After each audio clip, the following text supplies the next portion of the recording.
Bonjour et bienvenue sur la chaîne de Citoyens Lucides. Nous sommes aujourd'hui mardi le 8 décembre.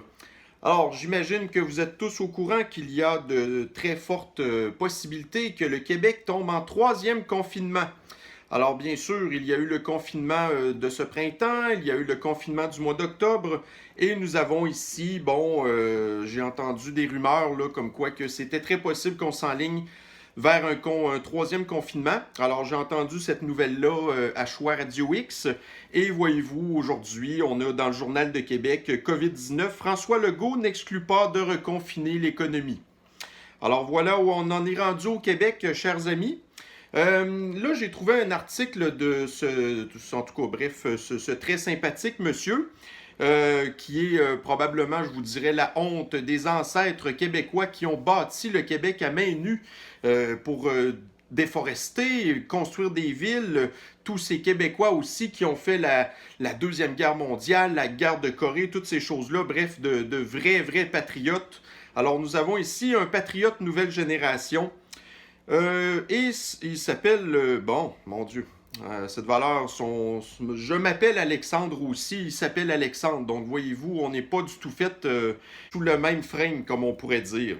Alors, son article s'intitule Stop ou encore, sauf que. Un groupe de plus de 75 experts. On ne sait jamais c'est qui ces experts-là. Et on n'a jamais non plus la voix de ces experts qui sont anti-confinement et qui font partie des rassuristes. Donc, alors, nous avons ici un collapsologue pro-COVID, covido-anxieux de l'extrémophobie, que je vais qualifier aussi de collaborateur. Et encore, vous savez, votre histoire pour les gens qui sont de la France ou les gens du Québec qui ont une certaine culture qui ont déjà traité, par exemple, partie de, vous savez, en fait, là, le régime de Vichy. Lors de la Deuxième Guerre mondiale, nous savons très bien que les Français, malheureusement, qui n'étaient pas du tout préparés à l'envahisseur nazi, se sont fait laver de façon tout à fait écrasante. Et il y a eu à ce moment-là une entente avec des dirigeants français qui ont établi ce qu'on appelle le régime de Vichy, qui ont été par la suite... ils ont été étiquetés de collaborateurs, si on peut dire. Alors moi, ce que je vais trouver un petit peu différent avec les collaborateurs de nos jours, c'est que dans le temps du régime de Vichy, en fait, c'est que là, on s'entend qu'il y avait la menace nazie, hein? Mais là, on a ces gens-là, notre beau visage du courage et de la masculinité, comme on pourrait dire. Eh bien, nos collabos de nos jours, eh bien, ils collaborent avec un gouvernement qui ne veut pas se défendre contre les nazis ou empêcher leur pays d'être détruit par un régime fasciste, si on peut dire. Non, non. On a maintenant les collaborateurs en 2020 qui sont main dans la main avec un gouvernement qui veut détruire l'économie du Québec, détruire le moral des Québécois, tout ça à cause d'une grippe. Alors voyez-vous, au niveau du courage, on n'est plus du tout au même endroit maintenant, hein? Donc, nous avons ici notre monsieur Sirois qui dit « On les comprend de sonner l'alarme. » OK, alors, qu'est-ce qui se passe aujourd'hui? Donc, nous allons aller sur le site de COVID Québec pour voir exactement où est-ce qu'on en est. Est-ce que c'est si grave que ça? Hein, parce qu'il faut savoir quand même lire les statistiques. Parce que quand on les écoute, on voit que présentement, c'est la destruction du Québec totalement. Alors, nous avons aujourd'hui donc 1564 nouveaux cas. Ils ont fait 25 000 tests. Alors, la situation est toujours sous contrôle au niveau des cas, l'académie, hein, on sait très bien. Nous avons actuellement un nombre de 835 personnes qui sont en hospitalisation sur une capacité de 2000. Il y a 114 personnes qui sont aux soins intensifs. Alors, voyez-vous, nous avons à peu près une moyenne de 1200 cas par jour maintenant. Alors qu'on est en fin d'année, c'est normal, le virus est un petit peu plus méchant, patati patata, gna gna gna. Et aussi, j'ai vu passer aujourd'hui qu'à compter de lundi prochain, eh bien, le Québec commencera sa campagne de vaccination. Alors, très possiblement envers les personnes qui sont considérées à risque, les personnes vulnérables, c'est-à-dire les personnes âgées en fin de vie qui sont les personnes atteintes par la COVID-19. Donc, nous avons quelque chose qui s'en vient, la vaccination. Mais non, on parle quand même de nous reconfiner pour absolument aucune raison. Le débat est nécessaire. La flambée est inquiétante. Il n'y a pas de flambée, là. La situation est tout à fait stable. On pourrait dire qu'on a même atteint une espèce de plateau, pour ainsi dire. Et puis, les hospitalisations ne montent pas du tout en fonction de ces chiffres alarmants de cas qu'on découvre, OK, avec souvent beaucoup trop de tests, hein?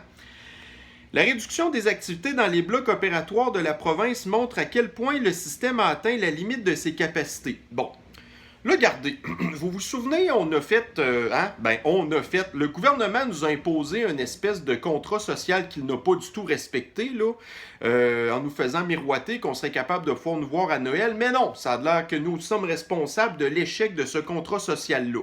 Ben moi, je vais vous rappeler un autre contrat social qu'il y a eu sous le gouvernement libéral, OK, avec le ministre de la Santé Barrette jadis, qui avait accepté de donner des augmentations de salaire mirobolantes aux médecins sous prétexte qu'apparemment qu'on était un petit peu en bas de qu'est-ce qu'il y avait comme échelle salariale, admettons, en Ontario avec leurs homologues en tout cas médecins, OK? Alors, on leur avait dit, OK, on va vous donner un salaire qui est même plus élevé maintenant que les médecins ontariens. Par contre, en contrepartie, vous allez devoir soigner les gens. OK? Alors, ils avaient créé à ce moment-là une espèce de registre là, de patients qui étaient en attente d'avoir des médecins de famille. Donc, nous savons très bien que cette chose-là ne fonctionne pas. Il semblerait apparemment qu'en date d'aujourd'hui, la liste d'attente soit de au-dessus d'un an et demi pour voir un médecin de famille, OK? Alors ça ne fonctionne pas du tout. Et on leur avait dit à ce moment-là, à ces médecins-là, que s'ils ne respectaient pas leur contrat social, eh bien qu'il y aurait des pénalités à ça. Pénalités qui ne sont jamais arrivées. Alors voici où ce qu'on est rendu maintenant. Le système de la santé est planté à cause d'une grippe et nous allons reconfiner toute la population du Québec à cause d'une gang d'incompétents qui n'ont pas du tout respecté leurs paroles. Il laisse au gouvernement le soin de décider de quel genre de pause on aurait besoin. Alors, quel choix? Il n'y en a plus de choix, là. On est déjà en confinement présentement. Fait que là, regardez, on ne peut pas faire plus que ça, hein? Ben là, il semblerait que oui, hein? Donc, on s'enligne vers un troisième confinement. Mais les solutions sont limitées. Et les solutions que les médias, comme lui, les collaborateurs, traîtres, pour ainsi dire, au peuple québécois, ben, ils ne donnent pas de choix au gouvernement. C'est le confinement ou c'est rien pantoute, là. Hein? Les règles ont été resserrées une fois de plus la semaine dernière. Comme le chantait jadis Plastique Bertrand, mais mon Dieu, mais ces gens-là, là, est-ce que vous voyez c'est quoi le genre de références qu'ils ont, qui font partie de leur culture, puis après ça, ils font des citations de ces gens-là. Plastique Bertrand, il n'y a personne qui connaît ça à part ce gars-là, là. Fait que voyez-vous, c'est quoi les hommes maintenant de la nouvelle génération? Ben, c'est des hommes qui ont une culture qui vaut rien, puis qui n'ont absolument aucun courage, puis qui en plus qui collaborent avec une dictature sanitaire. Donc bravo messieurs, je suis vraiment satisfait de voir où est-ce que la masculinité, la virilité en 2020, où est-ce qu'on est rendu, hein? Puis des hommes québécois de ce genre-là, il y en a plein, hein? Avec ou sans culture. Des hommes qui vont, admettons, regarder Occupation Double, là, et qui après ça vont dire « Oh, les maudits anti-masques, puis les covidios, puis toutes ces affaires-là. » Bravo les boys, vous, on est vraiment fiers de vous aussi. Stop ou encore, on met sur pause ou on continue? Ben, c'est quoi vous voulez, vous, les médias? Parce qu'on sait très bien que c'est vous qui décidez. Le gouvernement, il veut plus. Le gouvernement, il décide plus rien.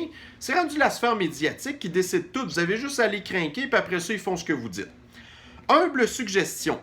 Si ce n'était pas tant d'une pause que le Québec a besoin de toute urgence, mais d'un plan pour faire respecter les mesures actuelles. Ben, c'est quoi le plan pour les mesures actuelles? Ben, actuellement, c'est ça. C'est des tickets de des montants qui ont absolument rien à voir.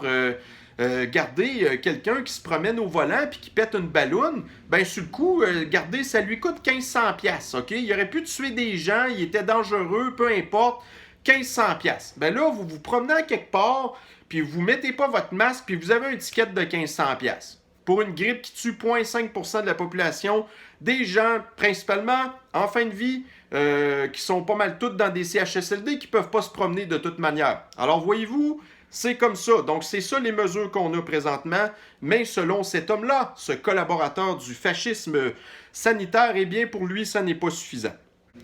Et on proposait au cœur de ce plan une incontournable séance d'introspection de la part de tout un chacun. Une introspection de quoi? Qu'est-ce que tu veux faire de plus? OK? Moi, je ne sais pas si toi, tu fais partie de ces journalistes-là hein, qui se promènent partout dans les conférences de presse. Si vous promenez au bout, puis vous voyez vos amis, puis vous avez du fun avec le gouvernement, alors que nous, on peut absolument rien faire d'autre que d'aller faire des files interminables pour aller faire notre marché à l'épicerie. Hein? Remarquez ce qu'on rapporte ces jours-ci dans les médias. Ben oui, mais les médias, on peut pas garder les médias. La propagande du fascisme sanitaire. Le devoir qui est majoritairement financé par cette dictature sanitaire et que si ce n'était pas de ces subventions-là, ben vous seriez fermé, ça ferait longtemps pour le bien de tous en fait, là, parce que c'est vraiment ça qu'il va falloir faire à un moment donné. Faisait sa une lundi avec les problèmes de Saint-Sauveur. Saint-Sauveur, ça, c'est dans les Laurentides, OK? C'est au nord de Québec, OK? Donc, ça fait partie de cette espèce de zone orange-là qui est, pour ainsi dire, en banlieue de Montréal. Donc, Montréal qui, pour ainsi dire, depuis quasiment le début, est le centre de la pandémie, la codémie, OK? Alors, il est tout à fait incompréhensible que cette zone-là soit encore ouverte. Mais on sait très bien que, écoutez, c'est la banlieue des gens riches, ça là. Hein? Donc, les Montréalais, les privilégiés qui ont de l'argent, ou toute cette espèce de clique d'intellectuels-là qui ont des chalets, puis des condos, puis tout ça, dans les Laurentides, ben ça, c'est resté ouvert. Ils n'ont jamais eu une menace, ces gens-là. Hein? La localité est aux prises avec une invasion de touristes montréalais qui fuient les restrictions de la zone rouge pour se la couler douce dans les commerces, les bars, les restaurants d'une zone orange. Ça, à la base, c'est pas supposé. Hein? Si vous êtes dans une zone rouge, bien, normalement, si vous allez en zone orange, vous êtes supposé vous appliquer les mêmes normes que vous êtes supposé avoir, vous, dans votre zone rouge, OK? Mais en tout cas, c'est sûr qu'écoutez, il n'y a personne qui respecte ça, puis je peux pas leur en vouloir à ces gens-là. Radio-Canada, donc un autre média subventionné à 100% par de l'argent public et qui, après ça, ben, ne fait que passer le discours du public, du gouvernement public. On rapporte que malgré l'interdiction des rassemblements dans le temps des fêtes, des familles font fi des règles et réservent des chalets pour plus de 10 personnes. Ah, c'est qu'on est tanné de vous. Bref, bon nombre de Québécois continuent de défier les règles au quotidien. Ah oui, mais des règles qui sont basées sur aucune science. Regardez, quand on veut les savoir, les chiffres, là, les chiffres des éclosions, puis tout ça, on ne les donne jamais. Tout ce qu'on voit, ben c'est ça. C'est qu'on le sait qu'il y a encore des problèmes dans les CHSLD. C'est tout. Puis le restant, ben il se passe, pour ainsi dire, presque rien. Puis vous continuez de fermer des écoles, puis des classes, pour absolument aucune raison, avec des jeunes qui ne sont pas affectés par la COVID plus qu'il faut. Hein? Et on peut présumer que ça va être pire pendant les fêtes. Ben, c'est normal, les gens sont écœurés. Ça fait 9 mois qu'on se fait écœurer. Ça fait depuis le mois d'octobre qu'on est en confinement puis qu'on n'a pas le droit de se voir. Fait que les gens sont à bout. Puis il faut qu'on tourne la page sur cette année-là. OK? Les rassemblements de 10, 12, voire 20 personnes pourraient se multiplier d'un bout à l'autre de la province. Point d'exclamation. Et que dire de la ruée vers les voyages dans le sud pour Noël? Ouais, pis, qu'est-ce que ça fout? Hein? Hein? Toi, c'est quoi que t'as dans ta vie à rien pantoute à part d'écrire des espèces de vomissures comme ça, là? C'est quoi que t'as d'autre dans ta vie d'excitant? Peut-être que toi, tu tripes dans ce qui se passe présentement, mais dis-toi que la majorité des Québécois, ils trippent pas pantoute. On n'est pas tous des cowards comme toi, des maudits peureux, pas de colonne. Vous vous souvenez de l'impact de la semaine de relâche sur la contagion? Ben moi, je m'en souviens pas. Puis je sais pas c'est quoi qui s'est passé. Puis de quelle semaine de relâche qui parle? Celle-là du mois de mars du printemps ou celle-là du mois d'octobre? C'est rien passé au mois d'octobre, pas en tout. Encore là, je veux des statistiques, je veux les chiffres, OK? Enfin, on rapporte que désormais, les gens attendent trop pour se faire tester. Ben, regarde, il y a du monde qui commence à comprendre, là. OK? Des histoires de faire 20, 25, 30 000, 35 000 tests, OK? Des tests qui sont tous majoritairement du monde qui reviennent majoritairement symptomatiques, OK? Puis qu'après ça, sont pognés à être en pénitence pendant 14 jours, même si la maladie ne dure pas plus que 7 jours, hein? Puis quand tu reçois ton résultat de test, souvent, il y a déjà 7 jours de passé. Fait que là, t'es 3 semaines confiné. Non, ça marche pas pantoute, là. Fait qu'il y a des gens, effectivement, qui commencent à allumer que les tests, va falloir arrêter d'alimenter ça, hein. Enfin, on rapporte que désormais, les gens attendent trop peu pour se faire tester s'ils ont des symptômes. Je le crois pas. Puis même si c'est vrai, ben des symptômes de quoi? Le rhume, ça existe encore, puis la grippe, la vraie influenza existe encore, OK? Fait qu'à un moment donné, là, si vous avez le nez qui coule puis c'est tout, là, ben ça, c'est pas des symptômes de COVID qui vont justifier nécessairement. Puis si vous faites pas de température en plus puis tout, là, vous avez absolument aucune raison d'aller vous faire tester pour rien, OK? Comme le déplorer. Encore un choix de mots comme quoi que, mon Dieu, que ça fait donc bien pitié. Le ministre Himmler-Dubé, hein? Madame, monsieur, on n'est pas sorti de l'auberge. Non, c'est vrai qu'avec des gens comme vous, les collaborateurs de la... Hein, on n'est vraiment pas sorti de l'auberge. Pourtant, le vaccin arrive. Le vaccin que vous n'arrêtez pas de parler. Vous avez tellement hâte d'avoir vos 12 doses. Hein? Là, ça arrive. La semaine prochaine, ça commence. Puis voyez-vous comment est-ce que vous êtes encore alarmiste? Ben, votre discours alarmiste, justement, on en a soupé, puis on va passer à d'autres choses. Le problème n'est pas circonscrit à une poignée de covidios. Non, mais le problème, c'est les covidos anxieux de l'extrémophobie collabo. OK? C'est traître en plus. C'est là qu'on est rendu. Qui manifestent contre le port du masque en dansant avec un enthousiasme juvénile dans un centre commercial. Bon, encore des petits cas d'exception. Hein? Puis là, regardez, ça fait combien de temps de ça? Est-ce qu'il y a eu des éclosions à cause de ça? Je veux les chiffres. On les aura jamais. Puis toi, tu les veux pas non plus parce que ça serait gênant de connaître la vérité, hein? Non, c'est à la fois plus banal et plus sérieux. Ce qui est sérieux, c'est votre maladie mentale. OK? C'est là où vous êtes rendu, hein? C'est ça qui est sérieux.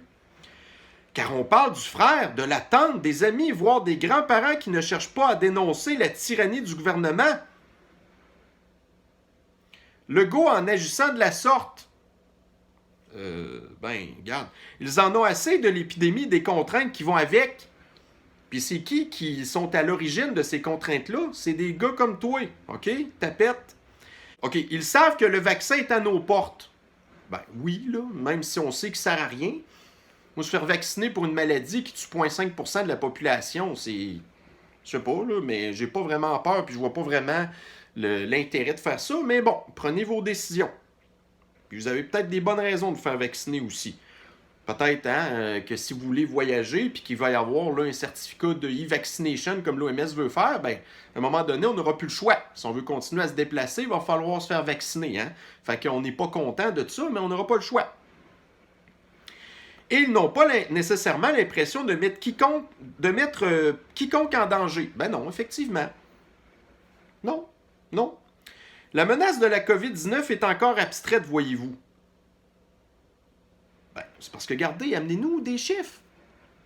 On veut la science. On veut savoir vraiment la vérité. On veut pas être crinqué par des espèces de malades mentales comme toi, là. Non. Elle représente un défi pour l'imagination. Ben justement, mais c'est vous l'imagination qui fonctionne. Vous avez peur de quoi? Enfin, tu sais, c'est quoi? De quoi vous avez peur? Expliquez-nous ça. Vous avez peur de connaître la vérité, puis vous avez peur que nous, ben nous, on la connaît, la vérité, puis on le sait que c'est votre faute à vous, ces affaires-là, puis qu'à un moment donné, vous avez peur de connaître la vérité, que nous, on sait la vérité sur vous, justement. C'est ça qui se passe. On a tendance à la prendre plus facilement à la légère parce qu'on ne se rend pas compte au quotidien des ravages faits par le virus. Mais quels ravages? Les ravages sont dans les CHSLD et les résidences pour personnes âgées. C'est le personnel soignant qui rend ces personnes-là malades puis que les personnes meurent à cause que le gouvernement, il gère tout croche. Fait que c'est ça les ravages. Puis c'est ça que toi tu parles pas. Ce petit collabo encore. Le problème, bien sûr, c'est qu'on ne peut pas offrir à tout ce beau monde un stage dans une unité de soins intensifs pour les convaincre de respecter les mesures.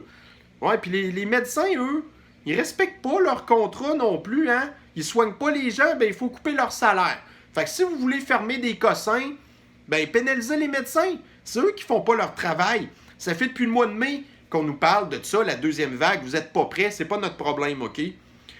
Ne soyons pas naïfs par ailleurs. Un appel à la responsabilité ne sera pas suffisant. Alors, c'est quoi ça va te prendre de plus, monsieur le collabo? C'est pourquoi les autorités qui font des pieds et des mains pour convaincre devraient songer à contraindre davantage. Regarde-moi, je t'écœuré d'entendre parler ces gens-là. OK? Là, ce qu'il va falloir, là, c'est pas donner des étiquettes davantage. Là, ce qu'il va falloir au Québec, ça va être d'ouvrir des hôpitaux psychiatriques, OK? Puis tous ces gens-là, là, ben, tu les envoies toutes dedans. Avec de la très, très forte médication. Puis s'il faut, ben, prescription des électrochocs, OK? Parce qu'il faut leur brasser un petit peu la matière grise, OK? C'est ça qu'il va falloir faire. Puis j'ai pas honte de parler comme ça parce qu'ils parlent exactement comme ça vis-à-vis nous, OK? Qui voyons la vraie réalité. Les inspecteurs de la CNSST montrent-ils les dents assez souvent? Ben oui, ils passent le temps à se promener partout, OK? Les policiers donnent-ils un nombre suffisant d'amendes aux contrevenants? Ben, en tout cas, moi j'ai hâte là, qu'il y ait une cohorte de psychiatres, OK, intense au Québec qui soit développée pour aller faire régler des gens comme toi qui vont mériter ultimement une bonne lobotomie, OK? Puis après ça, on ira te voir avec la bave qui coule, là. Ben au moins, tu vas être pas mal moins dangereux pour la population. La semaine dernière, 256 rapports d'infraction ont été distribués à travers la province. Visiblement, ce n'est pas encore assez dissuasif. Est-ce que ça a plus d'allure? Autre solution envisagée, le télétravail est de moins en moins populaire. Cette tendance doit être inversée. Calice! Hey! OK? On n'est pas tous des hosties d'antisociaux comme toi, OK? Qui sont contents de passer toute notre vie enfermés chez nous pour travailler, OK? Moi, j'ai des amis à moi là, qui sont en télétravail depuis le début, OK? Puis ils sont en train de virer fous. Ils sont plus capables d'être devant leur calife d'écran. Ils sont en train de péter les plombs solides. OK? Que toi, t'aies pété les plombs, là, c'est quelque chose, je m'en calisse de toi. Puis je suis désolé de sacrer. OK? Mais on s'en fout de toi. T'apportes rien de bon à la société, mais les personnes qui sont en télétravail qui apportent de quoi à la société sont en train de péter aux frettes. Puis eux, ils rapportent de quoi à la société. Toi, tu rapportes rien, t'es rien qu'une dépense. OK, moi, de savoir que le gouvernement, il paye ton salaire avec de l'argent public, ça m'écoeure solide. Si le relâchement constaté se poursuit, on n'aura pas le choix. Il faudra donner raison aux experts qui réclament des mesures plus musclées. Là, tes hosties d'experts, là, tes collapsologues qui détruisent le Québec, il y en a marre. OK? Sommes-nous prêts à faire les sacrifices qui s'imposent pour éviter que Québec ne soit forcé de décréter une pause? Hey, le Québec, ça fait 9 mois qu'il est en pause, OK? Puis le Québec est dans une pause encore pire depuis le mois d'octobre. Fait que ta pause de plus, là... Alors, mes chers citoyens lucides, eh bien, c'est là-dedans qu'on est. Dans un régime de collabos fascistes, dictateurs sanitaires. Je le sais que vous le savez, vous, OK? Mais à tous les jours, je vois passer des affaires de même. Puis à tous les jours, le gouvernement voit passer des affaires de même. Puis après ça, ben, il fait des décisions qui sont encore pires. Puis ça crisse totalement des conséquences. OK? Alors, on reste à l'affût. On essaye de se défâcher un petit peu, parce qu'on le voit. On se bat contre absolument... ben c'est ça, une gang de collabos fascistes qui ont le contrôle total du Québec. Puis nous, on peut rien faire de toute façon, à part attendre. Que, garde, leur vaccin, ben, maintenant, il va arriver un petit peu plus... hein? Mais là, voyez-vous, il en parle même pas, lui. Fait que c'est ça. Non, ben la montée de lait a fait du bien. J'ai vidé mon sac. On est bon pour faire notre journée. Fait que faites la même affaire. Donc, il y a des gens qui s'achètent des punching bags. Il y a des gens qui vont courir. Il y a des gens qui vont se défoncer à s'entraîner. Ben moi, c'est ça. Ben moi, je chiale. Puis après ça, ben qu'est-ce que tu veux qu'on fasse d'autre? Alors, sur ce, bonne journée à vous. Bye bye.